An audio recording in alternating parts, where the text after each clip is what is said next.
Let's learn some deep Python programming skills with defined functions and class objects. These Python programming examples are not for the beginner, novice Python programmer. To those who are starting into computer programming, do not start off with these Python program examples. You will quickly get lost trying to understand such examples as these. These Python programming examples are for advanced programmers only.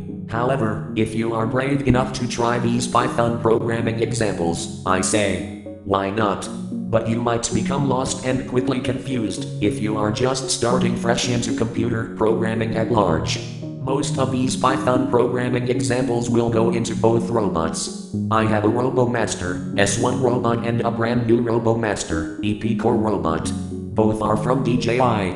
The EP Core robot is coming in the not too distant future from now. So be looking out for it. Created by Joseph C. Richardson, GitHub.com. Create the simple define function, along with the print function.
Please like and subscribe if you like this video and my channel content about Python programming in general. I am almost a complete walking human computer science research laboratory machine on two legs.